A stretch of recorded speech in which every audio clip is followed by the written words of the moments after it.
The science and the implementation of ag conservation, deficit irrigation, a variety of other mechanisms is being developed. It is just being tested. And to address some of the local efforts, we have a tag team match as our next panel leading into lunch.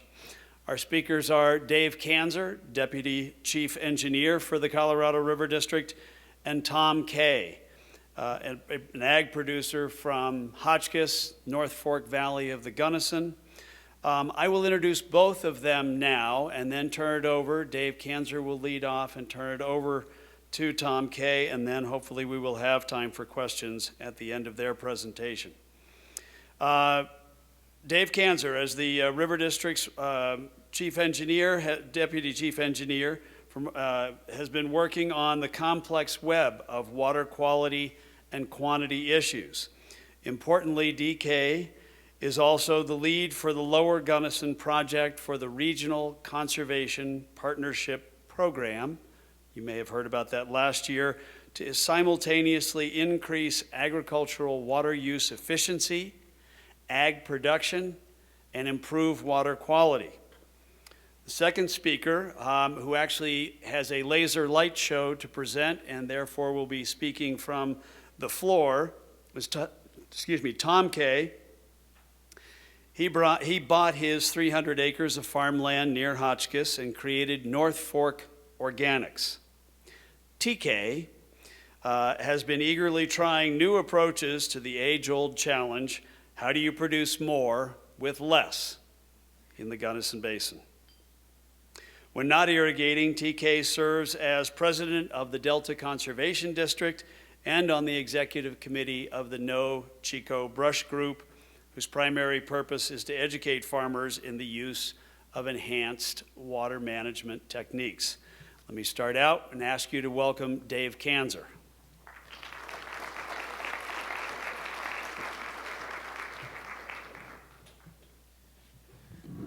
Wow, thanks, Chris, and thanks everybody. After a lot of doom and gloom earlier, I'm going to try to be gratified and optimistic. Gratified that you all are here, engaged, interested in this topic, and optimistic because with your help we can actually make a difference. Demands matter, and we are in control of the demands, and we can employ demand management to address the issues you've been hearing about. So my job is to try to bring focus to a lot of the confusing set of issues, terms, science, modeling, bring it down onto the ground, and TK is going to help me with that. And if I stay a little too high level, he's going to call me out. And but to do that, I'm going to go through a pretty long deck of slides here pretty quickly and reiterate some things you've heard. You heard this from Jeff Lucas. Our snowmelt and our water supply comes off in a rush. We need to control it. We need to optimize it. We need to control it. We have very little groundwater in the upper basin, so really we are even more at risk because we're trying to deal with a elusive surface water supply. We know that agriculture is the main consumptive driver of those supplies up here and throughout the basin, and we divert, we deplete, and we export the Colorado River to the point where it's fully used. And we know that the Colorado River does not reach the mouth except in very rare instances. So every drop of water is used and owned or has desires to be used. We haven't talked too much about water quality, and I'm going to drive through this pretty quickly again, but from the source, we use and discharge it on lands that can have contaminants that are naturally occurring. We call these non-point sources. Salt and selenium are some of our not favorite words, but very common words that we use when we describe how we can improve water quality. And we have not only agriculture, but mining runoff, of course, and this occurs through dissolution, oxidation, mobilization. Anytime you add water to some of the geology up here, you're going to affect the water quality. So we use and reuse, and we divert and we deplete. That's the story. We can even evapoconcentrate and cause other issues that we are spending millions of dollars a year to try to control and improve through the Colorado River Salinity Control Program.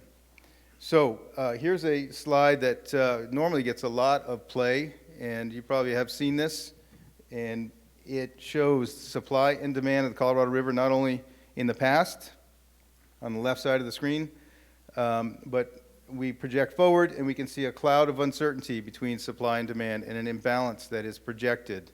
Anytime that we have uses in excess of supplies, that's an issue, and one you've heard about already this morning. So what I want to talk about is changing the trajectory of that red line. How can we flatten that out? You can see actually it's already starting to flatten there as we reach sort of today. We want to actually drive that down a little bit and address the structural deficit that Suzanne talked about. So how do we do that? We've got changing times on the river, and yesterday, and to the left of that slide, our policies were to pray for rain, dance for snow, or drop back and punt. We were robbing from Peter to pay Paul, and that's just not a strategy that's going to work going forward. Today, our charge, as you heard, is to do more with less. And so to do that, we need to be creative, flexible, use cooperative approaches, employ technology. Technology is an amazing driver, as you know, and now we can possibly share with Paul to help Peter.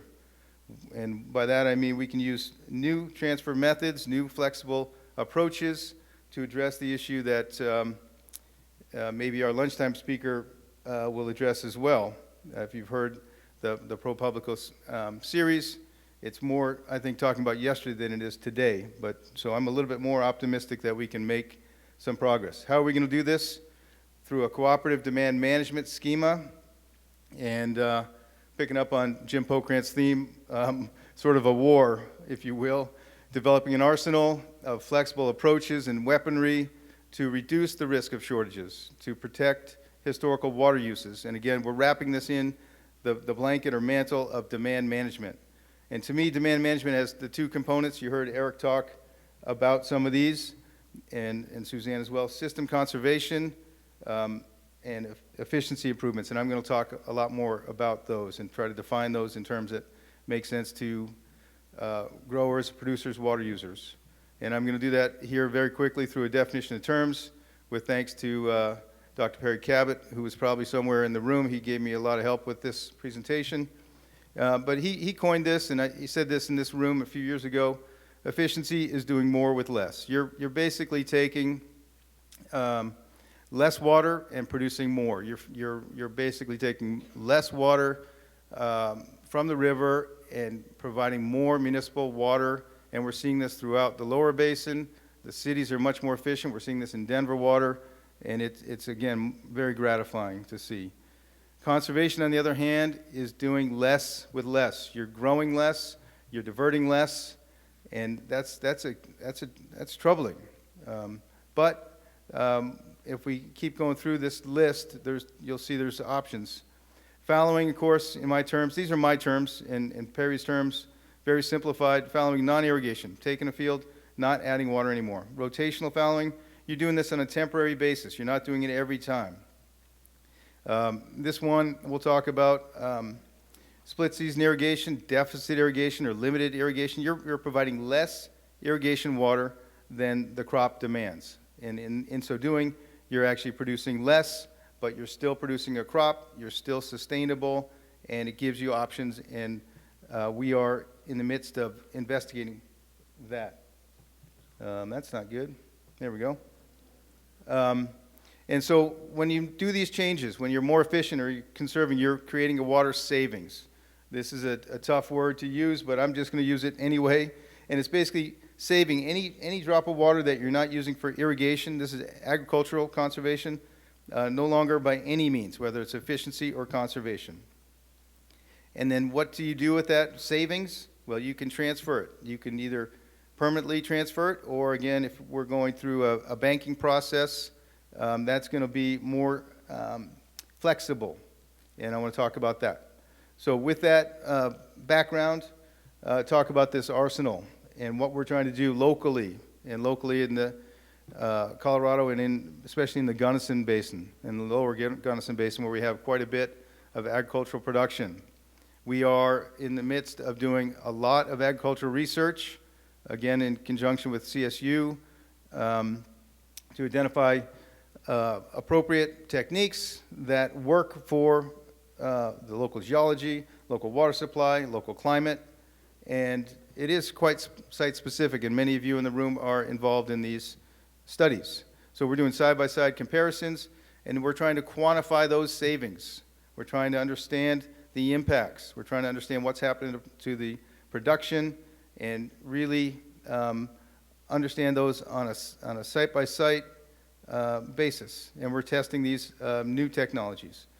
Now, when we talk about efficiency, there are inherent inefficiencies in taking water from source and bringing it to the point of use, of course. And that includes how you irrigate. Flood irrigation, there's tailwater.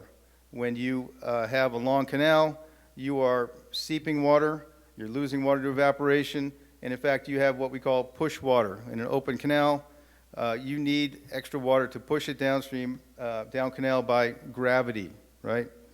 When we improve the system, and we're spending a lot of money and time trying to figure out how to do this, integrating systems, when we can eliminate those losses, put them into closed pipe systems, use pressure, and convert to sprinklers.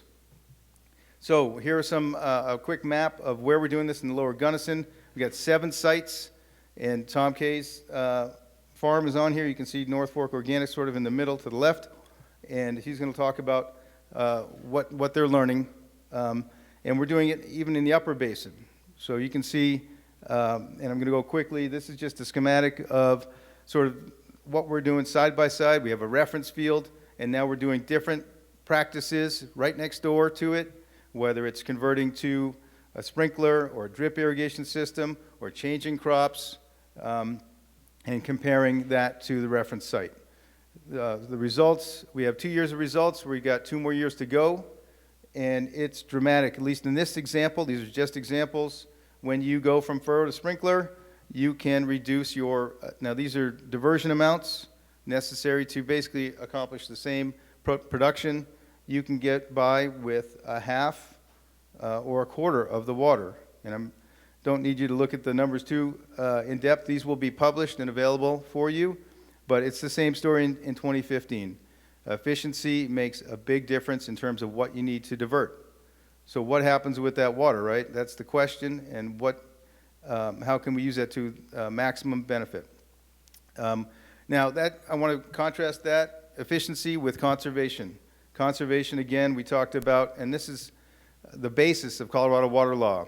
You know, beneficial consumptive use is the value of your water right. And that is really, and this is very simplified, okay? But it's based on how much your crop consumes. It's not how much you really divert, even though your diversion amount, and you'll hear about this from Justice Hobbs, so I'm not going to steal thunder or get this wrong. The use it or lose it, okay? But just keep in mind that we're really talking about consumptive use. And when you conserve in agricultural, in my terms that we're talking about today, it means less irrigation, it means less productivity, it means hardship in some cases. But if you, as a grower, can be compensated in an alternative way, this can bring benefits regionally and locally to make this a little bit more palatable.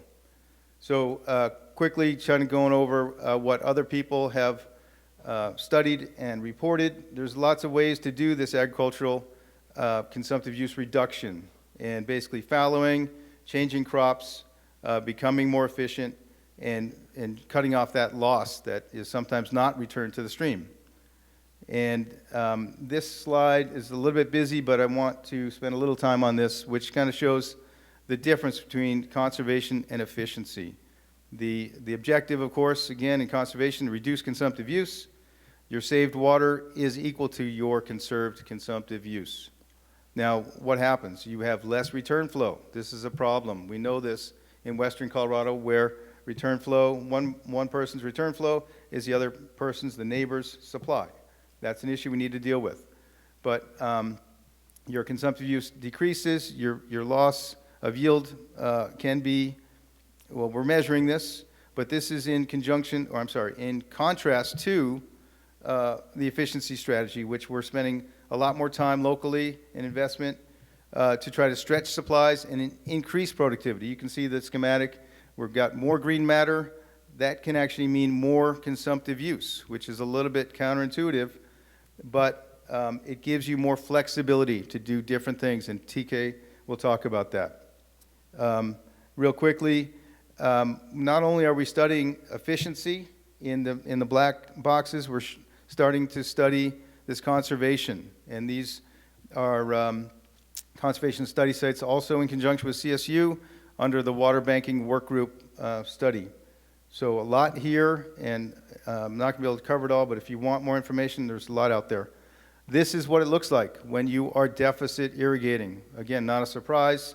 There's a big story here. It's not only that you're having yellow fields, but the productivity is not one for one when you decrease. The productivity decrease is not one for one. You can actually have other beneficial things happen when you irrigate less. And Perry Cabot is the expert, and again, I'm going to hope that you'll be able to follow up with us and get some information on this. Again, side-by-side comparison, you can see a pretty dramatic change when you go from furrow irrigation on the left to drip irrigation on the right. On this onion field, the productivity goes up, water use can go down. So what happens with the saved water? Again, this is sort of the compact water banking, alternative transfer schematic. I think Suzanne and Eric talked about this a little bit, but this is when you've got drinking water providers, cities that are purchasing the right to call for water. And they're not doing this every year. Hopefully they can do this in a rotational basis as needed. They pay the ag water right holder to curtail, reduce, or change that pattern of use. That makes some water available, hopefully, and that savings can be moved to a reservoir. That account, a water bank can be either upstream or downstream. In this case, we're talking about and showing Lake Powell. We're trying to raise the level of Lake Powell through some of these mechanisms. And who's that benefit? Well, it benefits everybody, but in particular, the lower basin. The lower basin reservoir levels can be protected, and again, the issues of compact curtailment hopefully are forestalled or prevented and avoid what we call here political economic disruption. So, quickly, Lower Gunnison project, we have put together a portfolio of funding to do a large-scale efficiency project in 4 areas. We've been able to cobble together a good chunk of change, federal dollars, state dollars, local dollars, and we've got a pretty motivated group of folks that are involved in this, and you heard about some of this last year. The overarching objective, of course, is to become more efficient through an integrated approach. We're going to improve the delivery system, and we're going to improve the application system. Try to provide pressurized water so you don't have to pump, and you can have sprinklers that, again, can grow more crop, percolate less, keep the bad stuff out of the rivers, and help even with habitat. So it sounds pretty panacea, it sounds pretty great. There's a lot of issues that we need to address to make this happen. It's difficult. We're changing the way people behave, and there are unintended consequences. We've got a large partnership, and you can see a bunch of them here. And again, a lot of you are involved in this, and I'm gratified again to see you here and being involved, and won't belabor that, but graphically showing the Lower Gunnison. This shows the areas of focus, 4 focus areas, 3 Conservancy districts, and the Uncompahgre Valley Water Use Association. These folks are really predominantly, there's about 170,000 acres of irrigated ground that we're trying to address. A little bit less, you can see outside the black lines. But large water supply, large production, huge part of the local economy. As we invest in these systems, we're hoping to provide regulatory compliance under these federal acts, and at the risk of being repetitive, become more productive, sustainable, and help with habitat. So, we're basically and fundamentally changing the old, aged infrastructure from the left there, raw mancos, unlined systems.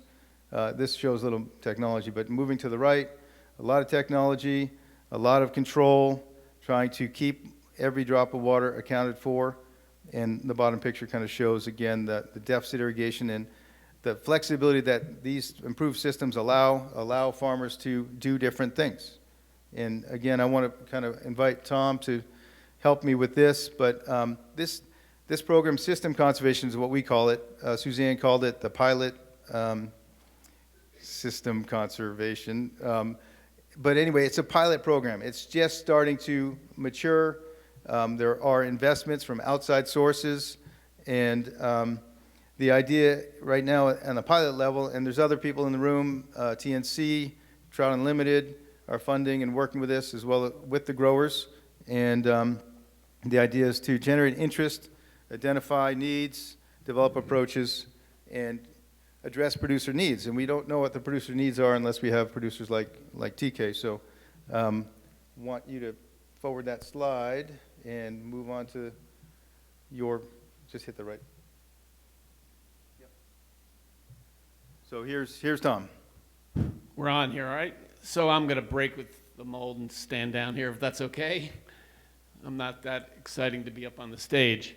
Again, my name is Tom Kay. I farm a couple hundred acres in the North Fork Valley, conventional. I farm organically, not conventional crops, but the same crop: corn, beans, alfalfa, rotating around, et cetera, et cetera. So what I'll try to do is present. Let's see. There we go. Maybe I'll just take this off. So I'll be turning around. Can we all see this? So when I got my place, it was essentially this piece of ground, didn't include this one, down to here, down to the river, basically 5 different fields. I watched it for 5 years. It was farmed before me. I watched the farmer do what he could do there, and it always seemed to me that he failed on one field or another. It was fairly obvious he'd have one field that do great corn, and the rest of them, or 2 or 3 others, would fail. Not knowing much about farming, since I was sort of in the real estate business, but not on the farming end of it down in Colorado Springs, I didn't really understand it. So I came and sort of looked into it, and really what it came down to was water. He just didn't have enough water, even though we have a decree. I have 2 major ditches. One comes from here, and the other one comes through here. Senior water rights, but one is my shares were 80 shares that we were told you could irrigate 1.5 acres with each share, which would be 100 acres. And it just didn't turn out to be true. So it was obvious to me something had to be done, something had to be changed. And it sort of goes to the theme of what we've heard here today, more with less. How is I going to be able to irrigate more ground, which was there, with less water, which is what we have. And counterintuitively, it's just not the American way. We're sort of a more with more, in everything we do. And yet here we are coming to a program that's trying to do us more with less. So it was pretty obviously the facts to me were the river flows were decreasing, deliveries were decreasing, and yet we were asked to produce more, whether it be food, for human consumption, animal consumption, whatever it was, is really the metric, what we're all trying to follow. So what it really comes down to is finding ways to do that.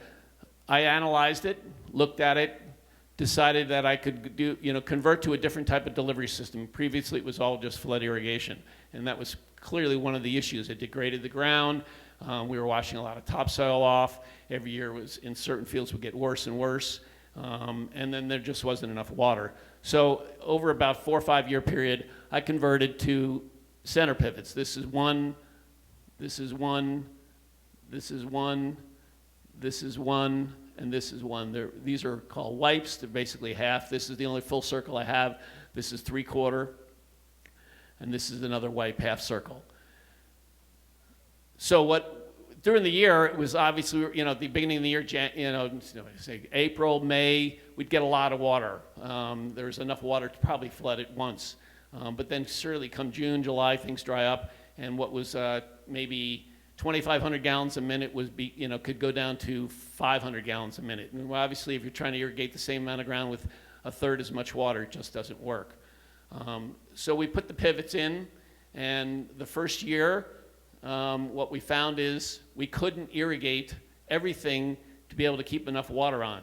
We reduced our use from probably several thousand gallons a minute down to about 1,800 gallons a minute to required to run all 5 pivots. But if you weren't receiving 1,800 gallons a minute from your ditch, you can't put it in your pivots. So what we learned is you can't just build the system, you have to build an entire system to make it work. It isn't just putting the infrastructure in, so it's sort of like a microcosm of what maybe the state is going in. So I came back and built a storage facility. So every time my pivots don't run, there's still water running through the ditch. I have to go somewhere with it. Most people, it's just going by or maybe going down the next person down. In my case, there is nobody below me with the water rights. So I put that water into a storage facility. That storage facility fills up, and then it spills out. That 2 million gallon storage facility, which is not that big, but it is enough to irrigate the entire place and to also run continuously, because I don't have to worry about now what's being delivered from the ditch. So again, it's my sort of internal re-regulation reservoir, as you may want to call it for other technical terms.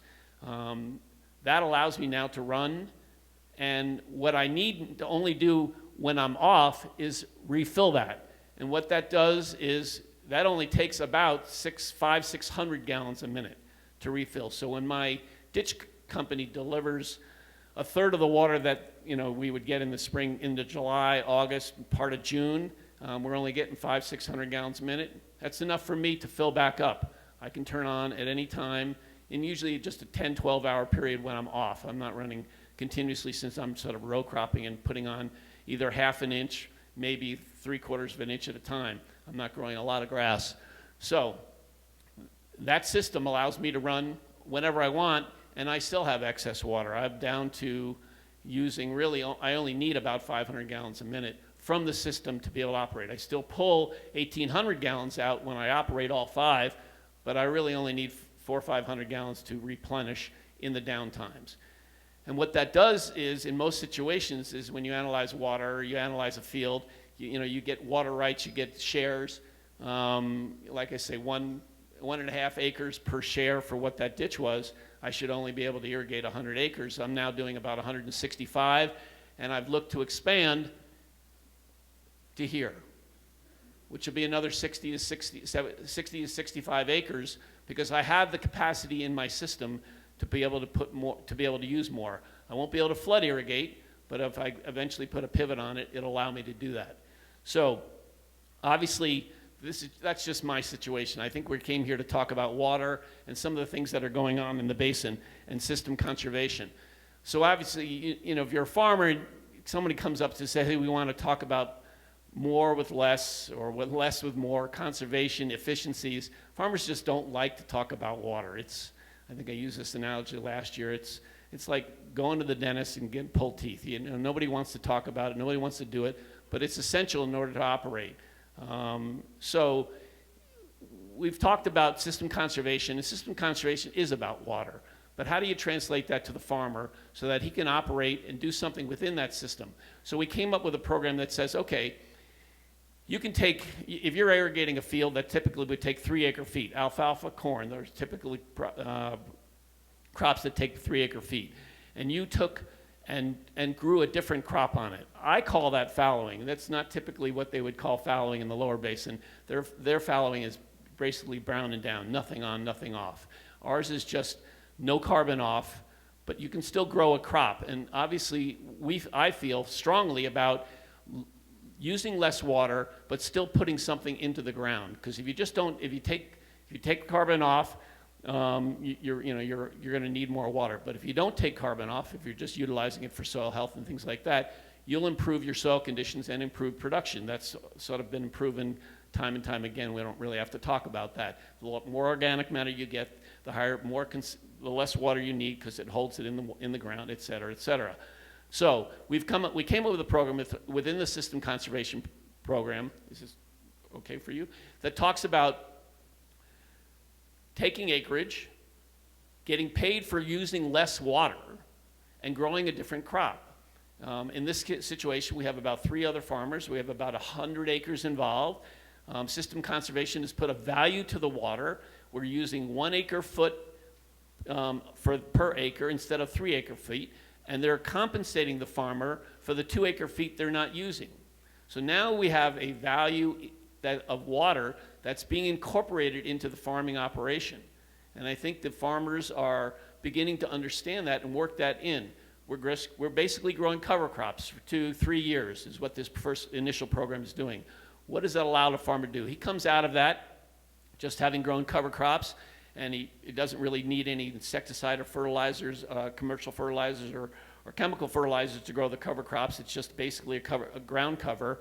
And he comes out and he has a chance to do 2 other things with his ground. He can just plant regular, or he could possibly get it certified organic.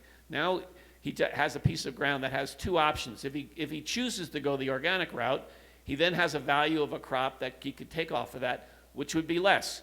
3 years of growing a cover crop, which would, we grow beans and legumes and things like to set nitrogen. He could come out with a bumper crop of, let's say, corn. That corn today, I'll just use today's prices. There are probably farmers here. What's the going rate of corn on the market? It's probably $3.25, $3.50. The rate for organic corn right now is about $9 to $11. So it's usually 2.5, 3 times the value. So he'll grow, if he chooses to grow, he'll grow that corn, and it may be only for 1 year, but he'll produce 3 times what he would have had he done conventional. And he's incorporated that into his overall plan. That's, to me, is the most important part. Is he now has a system that he can grow conventional. He's got all the same equipment that he's already doing everything else with. There's nothing special about the organic equipment. It just needs to be cleaned, and you just have to basically document the cleaning, and that's really the difference between the organic and the conventional. It still gets harvested. He obviously doesn't mix the 2. He needs storage. And that's always an issue in the organic field, is where do we store all these products? On my farm, I have storage facilities for about 16,000 bushels and grow about 8. So I really have twice as much storage. As it turns out, all the other farmers that are growing organically corn in the valley bring their corn up to me and store it at my place, because locally we have an industry that utilizes it. As a matter of fact, our local industry utilizes about 100 to 150,000 bushels, and we're growing about 8 to 10, meaning we're importing over $1 million of corn into the Gunnison Basin to feed a local industry that we could be growing ourselves. And that is ag economic development that I think is really important. So for system conservation, we've converted this from a water project to a economic development project for the farmers to get compensated for the water they're not using, possibly grow into a different market or incorporate a new market into their program, and use less water. We've only got 100 acres in, so it's really not a measurable amount that you're going to be able to leave to be able to go downstream. But if you scale it up, it essentially, I think it can work. The bottom line for me is it's created a mini market. There's a value to that water. And when those farmers can get compensated for the value of that water, I think they can incorporate it and do less and produce more, which is really the bottom line. I didn't want to take a lot more time. I wanted to leave some room for for questions. Not that I'll have answers. So anybody? One thing I'll say, I am part of a group called No Chico Brush. I think Dave asked me to mention that. And that's just a group of farmers from the Gunnison Basin that have gotten together to say, water is a critical issue. It's not so complicated, but how do we increase it? With cooperation with CSU and all the partners that you've heard here today, we've been able to do some studies and improve the awareness of what and how water can be used. That's really the general intent of the No Chico Brush. It's not some subversive group. This gentleman had a question, sorry. Yeah, just a quick question. Sure, I can hear you. I'll repeat it. Are you complicated by a lot of silt and materials that complicate your So the question was, am I complicated by a lot of silt? So you're saying that come through the ditch into the, so I'm able to screen my water through over what they call a Coanda screen. It'll reduce the particles down to 0.5 millimeter. So I think I've plugged 2 IWABs in 5 years. Yes? To get your storage facility built, is there a lot of regulation involved in that, or? None whatsoever. Repeat the question, please. The question, sorry, thank you. Was there a lot of regulatory requirements in order to get the storage facility built? No, because it's all the water is decreed already to myself. It's an off-system storage facility. This pond here is off the river, and it can't be. I've kept it under 10 feet, and under 10 feet is sort of a metric for not having engineered systems of building. 10 feet of depth. So that answer is a little bit unique because he's got private water and private land and private money. So some of the projects that we're involved in involve federal money, federal lands, and therefore have a much different regulatory framework that we need to deal with. So when we want to do the same thing in the Lower Gunnison project, which is to build storage to allow this efficiency, we will have to permit, we will have to comply with, of course, Endangered Species Act, the Corps of Engineers issues, and so it's a little different. When you scale up and you use federal dollars, which we're using, it's going to be a little different answer. Right, I like to say I'm a mini microcosm of what the, go ahead, sorry. I was just going to have DK explain about the safe water extending to irrigation here. So Repeat the Ron question, Smith if you was would. asking about, I think, how are these efficiencies going to enable us to either have a longer season or irrigate more? And essentially, a lot of what we're trying to do in the Lower Gunnison project is to take advantage of existing storage and the canals that convey the storage from those. As we become more efficient and divert less, we don't have to release as much. And in your case, Ron, and I think you're probably just trying to help everybody understand, as we go to the pipe system and we have less percolation, we don't need to divert as much, and we are already in the irrigation season supplying that water from Paonia Reservoir. Now we can not divert as much or release as much from Paonia Reservoir, therefore that stays in storage longer. It extends the season and allows growers like yourself and your shareholders to do what TK is doing. So also to answer that question, our ditches don't come on until April 15th, and sometimes when I'm at the end of the ditch 7 miles away, I don't get it till sometimes May. And April can be a very good month to start irrigating, pre-irrigating, getting your ground wet. Oops, I just blew it, didn't I? That's about 2 million gallons. That's about a ½ inch on all my ground. So in March, before I have water and the weather's conducive, I can put water down. And pre-irrigation in my case is really, really important. It gets the ground wet.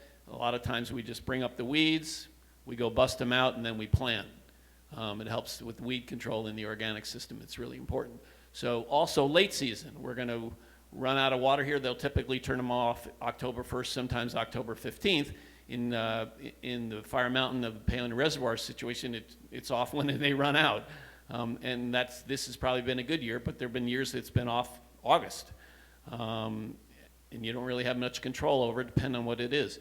In my case, I can basically, with just a little water that's running through our system, I could also irrigate late into November. We'll have 50-degree days in November, and I'll have replanted some of my fields with a cover crop, just for cover through the winter, and irrigate. And that irrigation will get it up out of the ground an inch or two.